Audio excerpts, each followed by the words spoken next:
Hey friends, it's Mike. It is Thursday, August 11th, 2022, and yesterday on Wednesday, August 10th, I had a very interesting day with YouTube. So I was updating my hub website, sageofquay.com, and if you page down on the website, I have 6 to 8 major presentations that I did on the McCartney and Beatles conspiracy. And I noticed one of the embedded videos was not available. It said it was blocked worldwide. And I was thinking, what are they talking about? I didn't receive any notification from YouTube saying they blocked the video. No notification that somebody made a copyright claim.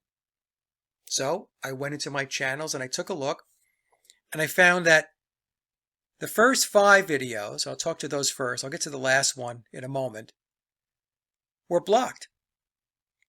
And the reason they were blocked was because I had used a 45-second to 1-minute clip of this interview that Billy did with David Letterman going back to 2009. And the full interview with David Letterman was about 5 minutes.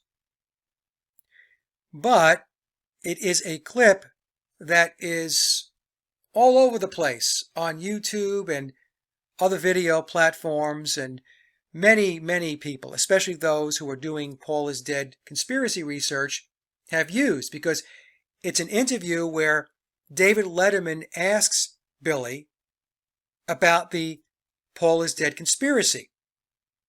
And then Billy proceeds to masterfully speak and tell us in his encoded way that he is not Paul McCartney. And it's a great clip. It's a great proof point. So when I embedded this clip, again, 45 seconds to a minute of a 5-minute interview in my presentations going back 3, 4, or 6 years ago, there was no problem using the content. But then, recently, and it had to be within the last few days, all of a sudden there's an issue. And the videos were blocked. And they were blocked by Worldwide Pants Incorporated. So I'm thinking to myself, who is Worldwide Pants? So I look them up. Worldwide Pants is an American television and film production company founded and owned by comedian and talk show host David Letterman.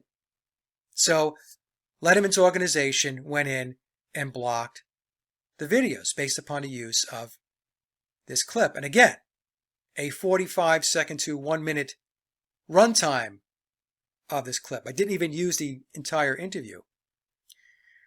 So I found this very interesting because this goes back to something that took place when I did my big presentation, Did the Beatles Write All Their Own Music? And some of you have heard this story already, but when I did that presentation, at the very end, I included John Lennon's song God, because he goes through a list of things that he doesn't believe in, and at the very end he says, I don't believe in Beatles. And I thought, well, that's a great way to conclude the presentation.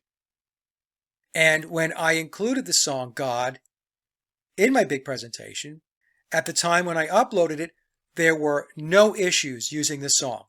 The only thing that came back is UMG, Universal Music Group, who owns the publishing rights to the song God, said, hey, we're going to pick up revenue based upon you using this song in your video. And that's perfectly fine. And then after the presentation hit 50,000 views, which took about 6 months, UMG decided to go in and block the video by saying, I cannot use that song in that presentation. And so what I had to do was to go into YouTube, and YouTube allows you to take copyrighted material, in this case a song, and substitute it for a copyright-free song. And so you can get rid of the copyright problem. And that's what I did, and that's how I was able to keep the video, Did the Beatles Write All Their Own Music, up and running. So this is very similar, where initially there was absolutely no problem using the clip. And in fact, it ran in these videos going back 6 years ago. And then boom, I get hit with this copyright claim. So what I did was I disputed the copyright claim and said that the use of the clip of Billy and Letterman was fair use because the video is research and education. And I'll get to that in a moment because there is good news. And last but not least, and this is a YouTube issue, this has nothing to do with Worldwide Pants, YouTube went in and demonetized my recent presentation that I did on Halliday and Unwin. And I thought to myself, this is very peculiar because this is one of my least controversial presentations. Because really, at the end of the day, who knows John Halliday and Colin Unwin? And so you have the option to go in and ask YouTube to manually review to see if you can get the demonetization reversed and get the video monetized again. And so I did that. And they came back 5 seconds later and said, nope, we're not going to monetize. So I found that to be interesting as well. I should also note that Worldwide Pants, when they filed their claim, it affected all of these videos on 4 channels. My main channel, Sage of Quay, my Paul is Dead Beatles channel, my very best of Paul is Dead channel, and my backup channel. So I had a lot of disputing to do. And in my dispute, I also said that this interview is running on many YouTube channels with no blocks levied by the copyright claimant. The blocking of the video appears to be selective based upon the research being presented.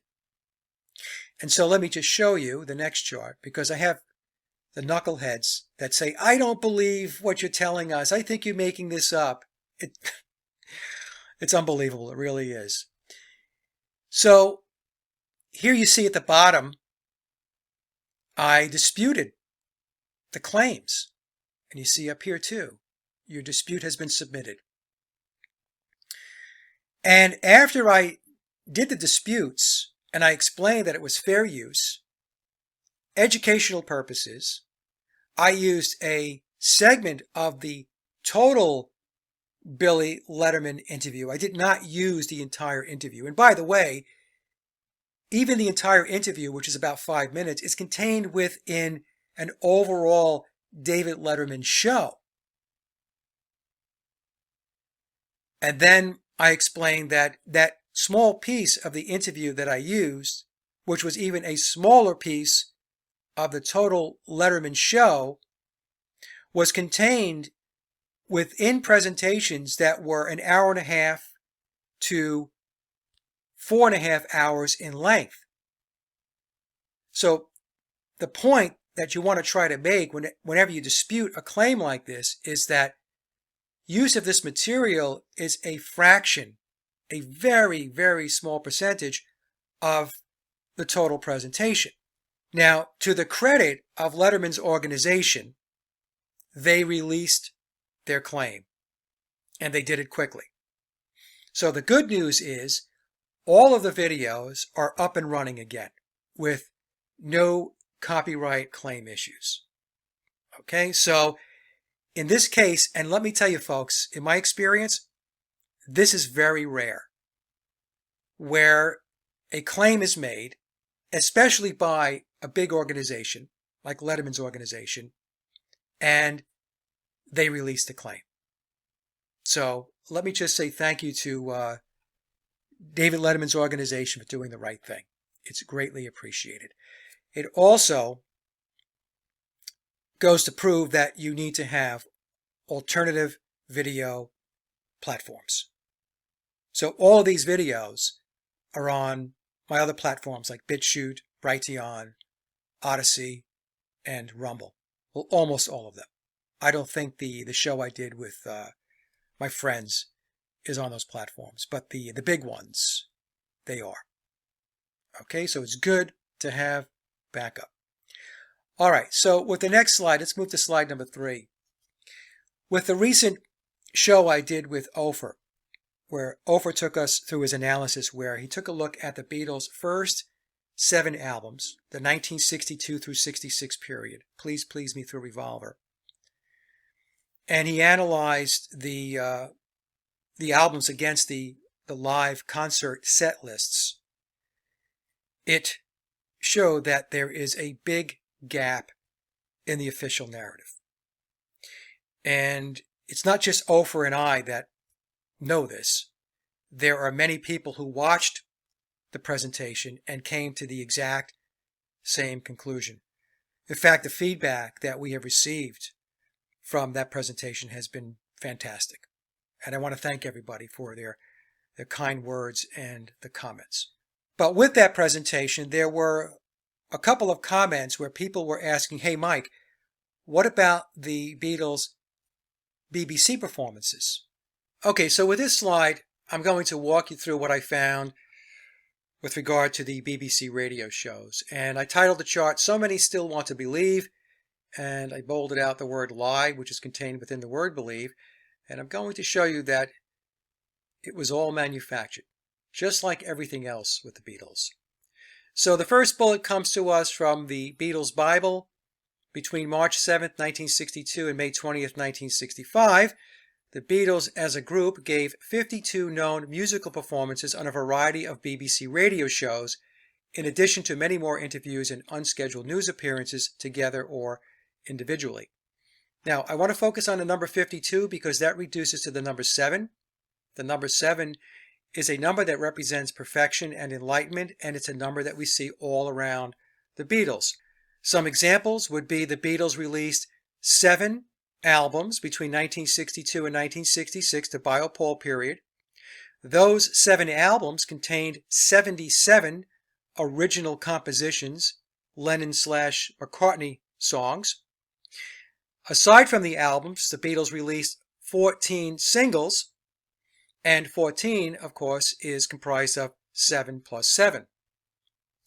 And of the first 7 albums, all of them, except A Hard Day's Night, which had 13 tracks, contained 14 songs. And again, 14 is comprised of 7 and 7. So we can see that the number 7 is very popular with the Beatles. Now what I want to do is to focus on the date of March 7th, 1962, which, by the way, reduces to the number 10. It's the number of completion and new beginnings. And interestingly enough, so does the date of May 20th, 1965. It also reduces to the number 10. Coincidence? I'll let you decide. But what I wanted to do with the March 7th date is to take a look at that date using their Hamburg debut, which was on August 12th, 1960, and I'll leave a link down below so you can check the date out for yourself. It's from Wikipedia, to their BBC debut, which was on March 7th, 1962. So, if you recall from my presentation that discussed the 1960 through 1963 period, and that link will be in the description box as well, we know that when the Beatles arrive in Hamburg in August of 1960, they are this young, rough around the edges, inexperienced bar and club band with marginal musical ability and no signs of being songwriters. And this is not my opinion. This comes to us directly from interviews that George Martin gave, where he expresses this viewpoint. And I have these clips in a number of my videos, but the most recent, and again, the link will be down below in the description box, when I discussed the 1960 through 1963 period. So there were no signs that they were songwriters, and there were certainly no indications that they were going to be prolific songwriters. But in any case, let's focus on when they showed up in Hamburg, which was August 12th, 1960. And we know that their BBC debut was March 7th, 1962. And it was a mere 18 months that elapsed between the two dates. So August 12th, 1960 in Hamburg, these guys are just green behind the ears. And then a year and a half later, they're on the BBC, a major media outlet, which, by the way, is part of the deep state. I should add that. Now let's take a look at some of the numbers. So the number of days between August 12, 1960 and March 7, 1962 is 573. Well, 573, if we go to the bottom right-hand side of the chart, reduces to 15, and the full reduction, 1 plus 5, equals 6. And then if we look at the seconds, the minutes, and the hours, the seconds reduced to 27, the full reduction is 9. The total minutes reduced to 18, the full reduction is also 9. And the hours reduce to the number 9. Now, is this coincidence or is this planned? My opinion, it's very much planned. Now let's take a look at what I have here in the yellow box on the right-hand side of the chart. And I wanted to take a look at the amount of time that elapsed between their Decca audition and their debut on the BBC. So the Decca audition, as we know, took place on January 1st, 1962. The Beatles did 15 songs. We're told that they recorded these 15 songs in 6 to 7 hours. That's sketchy, in my opinion. But be that as it may. And they were not signed by Decca. They were turned down. And so they get turned down by Decca, and then 65 days later, or 2 months later, they're on the BBC. So I don't know about you, but that seems a little odd to me that these guys are basically not a well-known band. They had an audition at a major record label, and they were turned down. They weren't writing original music. They were a cover band. And then they're on the BBC 65 days after a failed audition with a major record label, Decca. And by the way, 6 plus 5 equals 11. And as we know, 11 is a master number in the occult. And then I wanted to take a look at the elapsed time between their BBC debut on March 7, 1962, to the release of Please Please Me, their first album, which was released on March 2nd, 1963, and that was 380 days, or just over a year. So again, the Beatles, relatively unknown, show up at the BBC 2 months after their failed Decca audition, 18 months after they showed up in Hamburg, and then a year after they debut on the BBC, they released their first album. And by the way, 380, 3 plus 8 equals 11. And again, 11 is a master number in the occult. So I'm going to go out on a limb, and I'm going to say that this is not coincidence. This is very well planned. And the BBC was nothing more than another rung on the ladder to move the Beatles through the pipeline. And of course, with the BBC, they are getting major publicity, major exposure. Their arrival at the BBC on March 7th, 1962 was 3 months before they signed with EMI. So we can see the preparation and the handling is well underway. Okay, so with that, let me go back to the previous slide and let me address the other bullets. Okay, so picking up with bullet number 2, which comes to us from Wikipedia, live at the BBC, and here's the album cover here on the right, is a 1994 compilation album featuring performances by the Beatles that were originally broadcast on various BBC Light program radio shows from 1963 to 1965. And we should note that the album, Live at the BBC, picks up with performances starting in 1963 and does not go back to the 1962 time period. And why is that? I don't know. A guess on my part, and it is a guess, is that Apple determined that the quality of the playing and the performances during that time period didn't cut it. And why is it that those songs didn't hit the mark and they were excluded from the Live at the BBC album? Maybe it's because back in the 1962 period, the Beatles were playing on those BBC radio shows.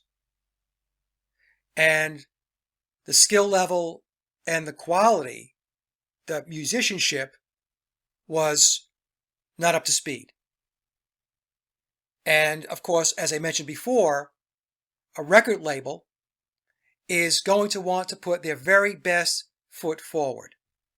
And of course, if the songs were subpar from a musical skill level, then that's going to clash with the Beatles' official narrative as well, because we're told that they were just these brilliant songwriters and musicians. And so, again, I'm surmising here, Apple decided to leave that chunk of the timeline out and to only include those songs on the album which had a professional backing band playing the songs. Because the one thing you will note when you listen to this album is the instrumentals are very good. And I'm going to argue that the guitar playing is above the play level of John Lennon and George Harrison when you listen to these BBC recordings. And the drumming as well. So let me show you what I did as part of the process of evaluating what I just took you through. Okay, so what I did was to compare these two albums, the Beatles Live at the Star Club in Hamburg, Germany, 1962, and of course, Live at the BBC. And the reason why I did that was to get a baseline. And what I mean by that is we know that the Beatles showed up in Hamburg in August of 1960. And they were playing nonstop, virtually every day, whether it be in Hamburg or back home in the UK. And the reason why they were doing that was in order to hone their performance skills so that they can take the show on the road, meaning Beatlemania, on the road once Tavistock threw the switch. So going back to August of 1960, this green behind the ears, very inexperienced band with marginal musical talent is doing their performances, their live gigs, for a little over 2 years, and that gets them to late December of 62 and the recording at the Star Club. Did the Beatles make progress? Yes, they did. They made a lot of progress. But even though they made a lot of progress in a little over 2 years, they are still a bar and club band. And when you listen to this album, that level of playing comes through. Now, the recording is not the greatest on the Star Club album, but what you should do, and this is what I did, is focus on the instrumentals. Focus on the guitar playing, the rhythm guitar playing, the riffs, the lead guitar. Listen to the bass, listen to the drumming, the vocals, especially the harmonies. And even though the Beatles made a lot of progress, and remember also that in December of 1962, they have already been with EMI for 6 months. So there was a lot of work being done behind the scenes by EMI to set the table and to prop them up, which includes, obviously, songs. Then, when you go and listen to Live at the BBC, there's a marked difference in the instrumentals, in the skill level of the band that is laying down the tracks. It's, in my opinion, night and day. So in other words, the band playing in Hamburg in late December 1962 is not the band playing on the BBC radio show tracks. What we have here at the BBC are studio players, studio musicians, playing the guitar, the bass, the drums. And what I heard, especially the guitar work, is playing that was above the play grade of John Lennon and George Harrison. And the drumming was very clean, very crisp. And that's not what we hear on the Star Club album. And I'll even take it a step further. And this is something that has been suggested to me a number of times over the years, that especially on the early recordings, we are not always hearing Lennon and McCartney and occasionally George Harrison doing the harmonies. That professional singers were brought in to sing the harmonies. And there were a couple of tracks on the Live at the BBC album where I actually questioned the lead vocal and was wondering if a sound-alike was being used. But I'll let you decide. You guys can, and gals can, take a listen to the album. I do recommend that you compare these two albums. Like I said, the sound quality on the Star Club album isn't great, but just set that aside and listen to the guitars, the bass, the drumming, the vocals, and the harmonies, and then compare that objectively with what you hear on the Live at the BBC album. And remember, we're being told that Live at the BBC, that these recordings were live. And I'm going to show you in a moment what Wikipedia tells us. They actually say essentially live performances, and I'll cover that in a moment. Okay, so live here, allegedly live here, and there's a marked difference. In my opinion, there's no comparison. This, again, Live at the BBC, a professional backing band with the Beatles doing the vocals. The same thing that took place with the recording of their albums. Okay, so with that, let me go back to slide number 3 and I'll cover the last two bullets. Okay, so bullet number 3 comes to us from Wikipedia as well, and it says, although the songs were recorded ahead of broadcast, allowing for retakes and occasional overdubbing, they are essentially live in-studio performances. Most of the songs are cover versions of material from the late 1950s and early 1960s, reflecting the stage set they developed before Beatlemania. Before the album's release, comprehensive collections of the Beatles' BBC performances had become available on bootlegs. So let's go back and take a look at the bolded out and underlined words. Although the songs were recorded ahead of time, allowing for retakes and occasional overdubbing, they are essentially live in-studio performances. Well, I would argue that if you can do retakes and overdubbing, that's not live. Live is 3, 2, 1, go.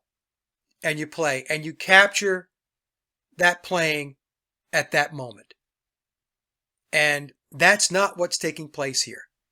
Again, anytime you can do retakes and overdubbing, I would be hard-pressed to call that live. And the wording here, it's wordsmithing that's used by Wikipedia. They are essentially live in-studio performances. It's not saying they are live in-studio performances. And now moving to the last bullet, also from Wikipedia. As the Beatles had not accumulated many original songs by this time, the majority of their BBC performances consisted of cover versions. drawing on their repertoire that they had developed for their early stage act. In total, 275 performances of 88 different songs were broadcast, of which 36 songs never appeared on their studio albums. Now, what's more interesting with this paragraph is, as the Beatles had not accumulated many original songs by this time, and that contradicts the official narrative. If we go back to the Beatles documentary, The Complete Beatles, which was released in the 1980s, that was considered at the time to be the documentary about the lads. And it remained that way until Anthology was released. And in The Complete Beatles, it tells us very clearly that John Lennon and Paul McCartney wrote 100 songs, original songs, between 1956 and 1962, up to the point where they met George Martin. So how is it that they didn't have many original songs by this time? They should have had a portfolio of content. And to add to it, as they were doing their BBC shows, they were releasing albums of original content. So in 1963, March of 63, they had 8 original songs from Please Please Me. In November of 1963, they had 8 more original songs from With the Beatles. In the early part of 1964, they released A Hard Day's Night, and there were 13 original compositions. And then later in the year, they released Beatles for Sale, and there were another 8 songs. Now, it's not to say that they didn't play any originals on the BBC radio shows. It's just that there was a disproportionate number of covers that they were doing when they could have been doing more of their original compositions. I guess we'll just have to forget about the 100 songs they wrote between 1956 and 1962, because evidently that doesn't exist. Right? So in any case, like I always say, folks, I'm going to present and you decide. And to wrap up this segment, what I'm going to do is to leave you with a clip that has to do with an EMI artist that goes back to the early 1960s. This clip actually goes back to 1961. Her name was Helen Shapiro. In fact, there's a video out on YouTube where Helen is shown with the Beatles. And the clip is going to show you exactly how these recordings were done. And again, this is at EMI. The recording is being done at Abbey Road Studios, or what would become Abbey Road Studios. And you're going to see the studio musicians in the studio as Helen is singing. Okay, so I think that this clip will kind of bring it all together. So let's take a look. No, it's Helen Shapiro. The first all-important decisions are made at the routining meeting. What tempo, what key, what sort of accompaniment.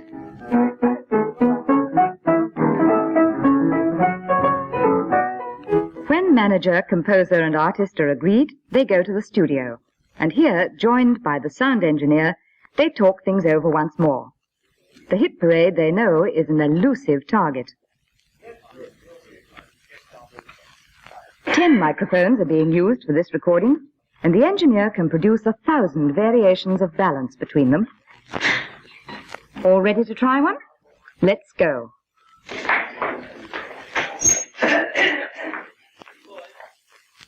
All quiet in the studio, please. Funny, but it's true what loneliness can do.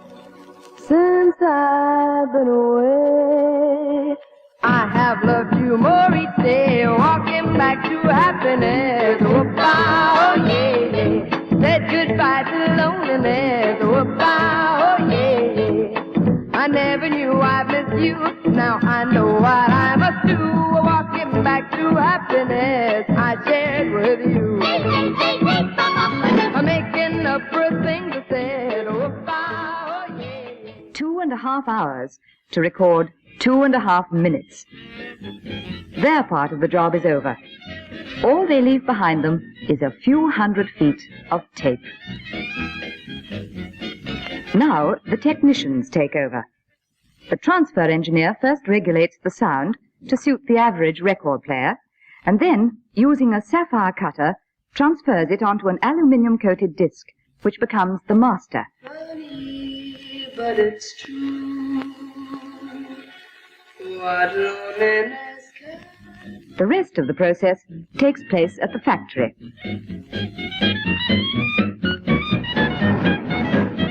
On arrival there, the master is first given a good wash to remove any dust particles. Remember, it could be worth many times its weight in gold.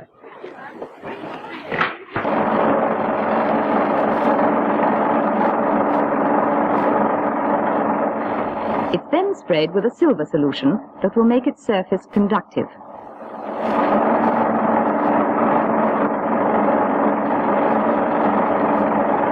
This is so that when it's placed in a nickel bath, it will grow a thin layer of nickel.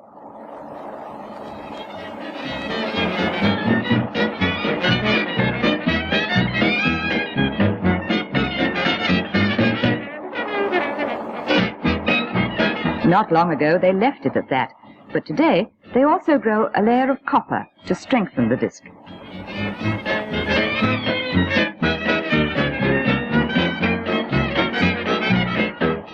This is then prized open, leaving in one hand the original master, and in the other a nickel-plated negative called appropriately the mother, for this is now sent down to the pressing rooms to produce thousands of identical offspring for sale to the public.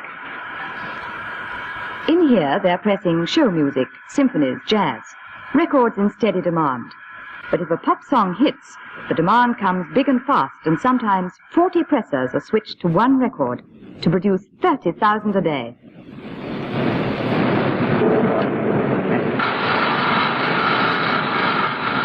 One in 10 discs is tested. Finally, they're packed and sent out to a widespread critical public all over the world.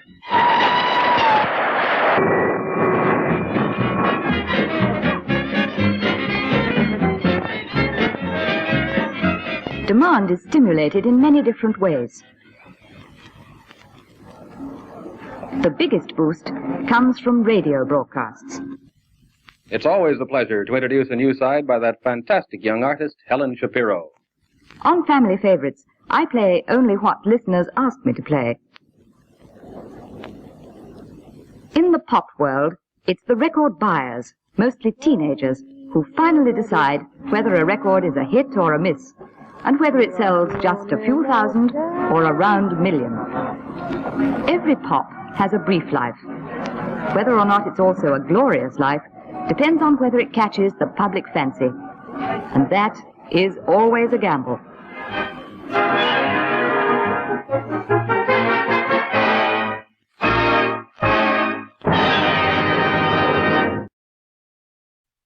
Okay, so that was a fun clip going back to 1961. That was Helen Shapiro, and she was recording at EMI in Abbey Road Studios, or what would become Abbey Road Studios, and we can get a glimpse into how it worked. And we can see that the studio musicians were there, and she was doing the vocals.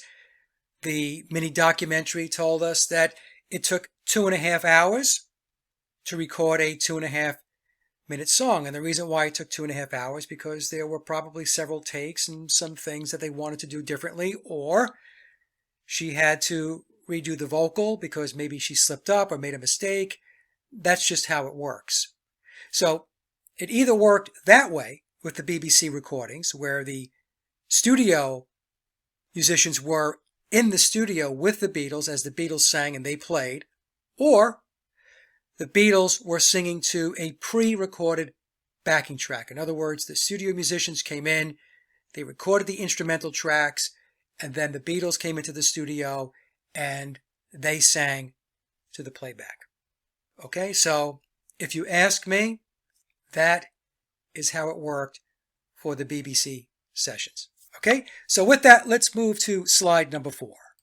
Now, I want to show you this chart here because this is, let me just move my picture here. This is from the presentation I did on the 1960 through 1963 period.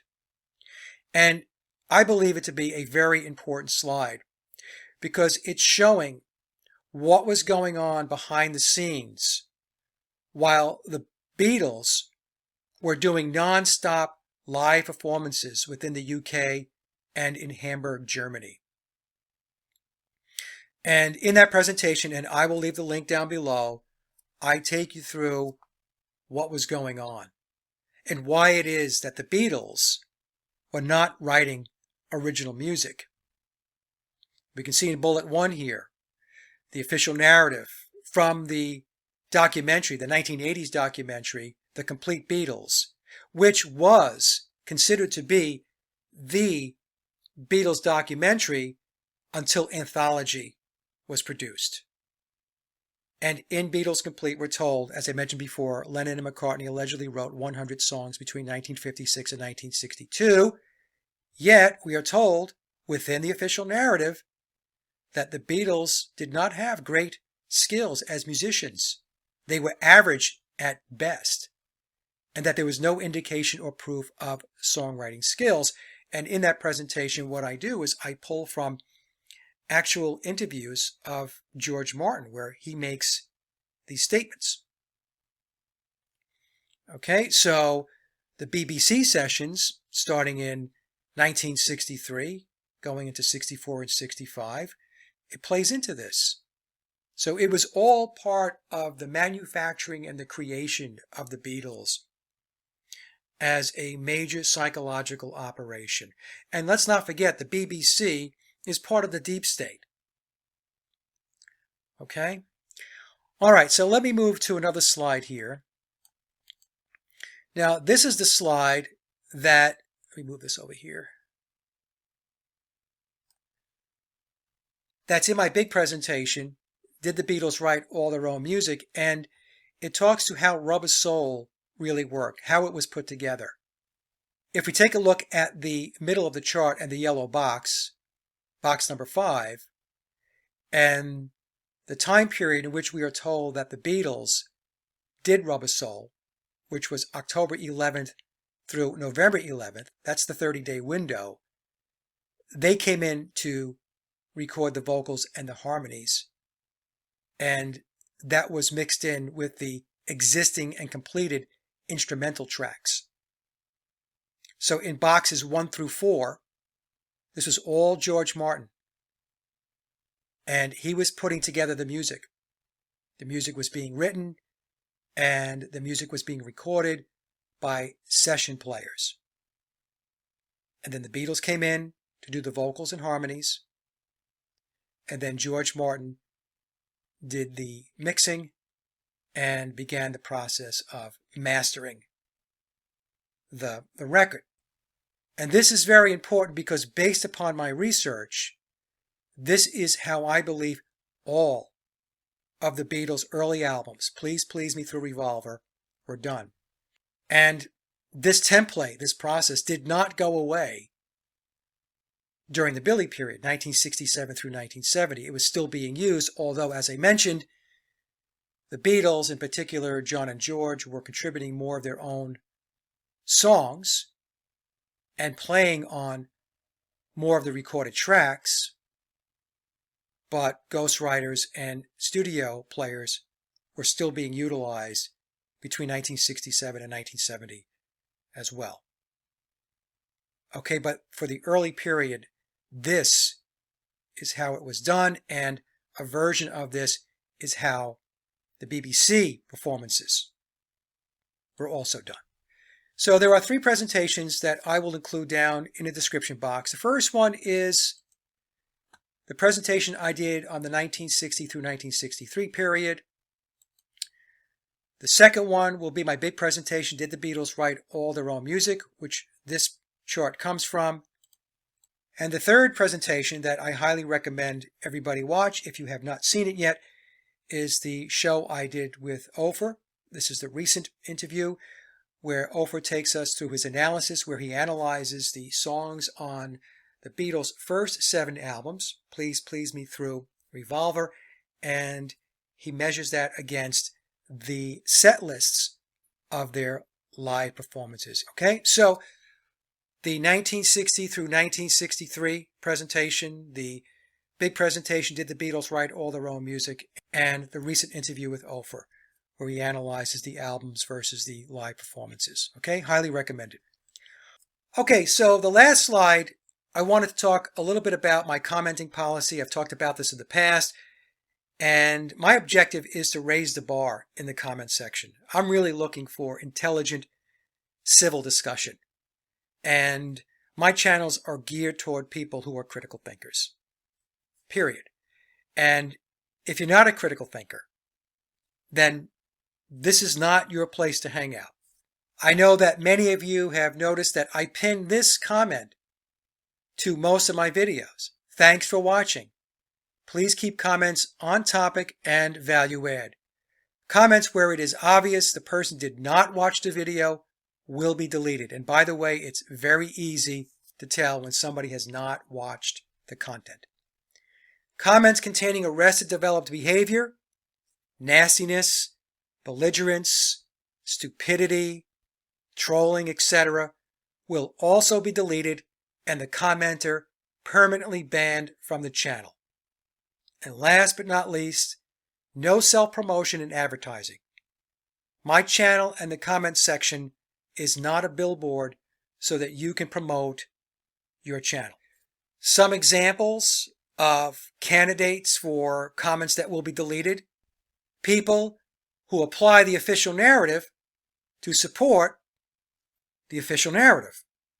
They seem to miss the point that my research challenges the official narrative.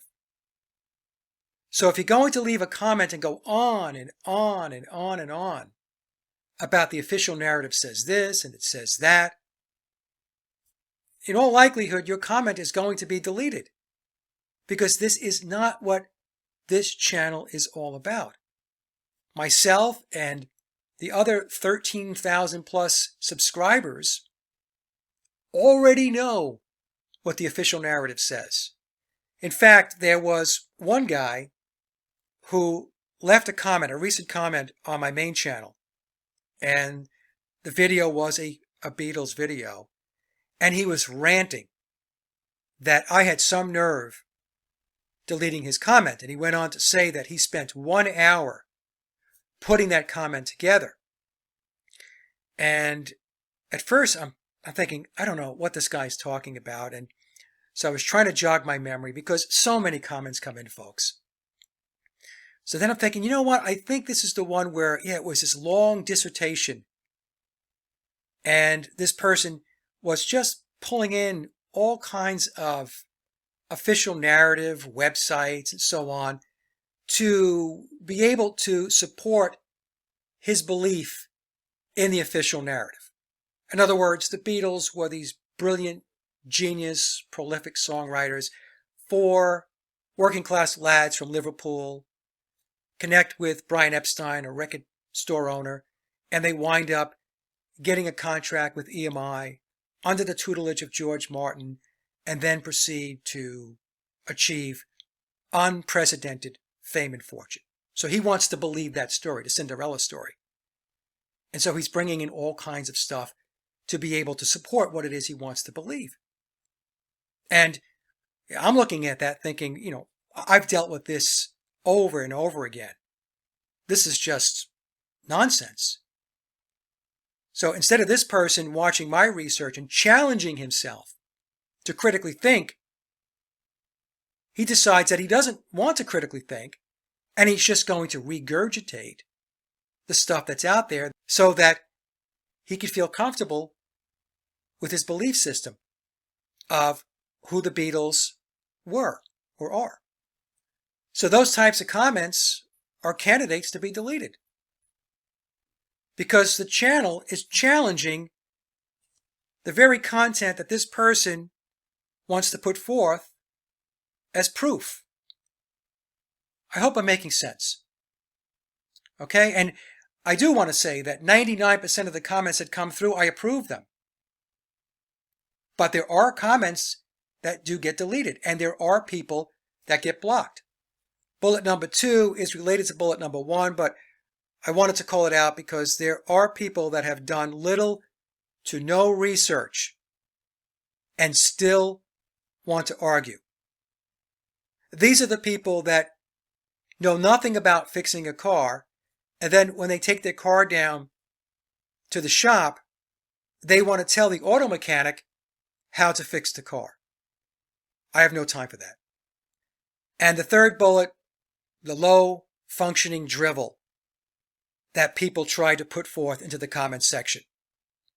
This is the imbecilic, moronic behavior that we see all around us and is representative of everything that is wrong with the world today. These are people that are invested in lowering the bar in society. And so if you're engaging in that type of behavior, there is absolutely no way your comments are going to end up in the comment section. No way. We all have a responsibility to raise the bar on civil discourse, to raise the level of intelligent debate. It's perfectly fine to agree to disagree, but do it in an intelligent and articulate way. And if you can't do that, you don't belong here. And you're going to be blocked. Plain and simple. Okay? Anyway, that's it, folks. I want to thank everybody for their support. It's always greatly appreciated. The comment section is open. Everybody have a great day, and we will talk soon. Bye now.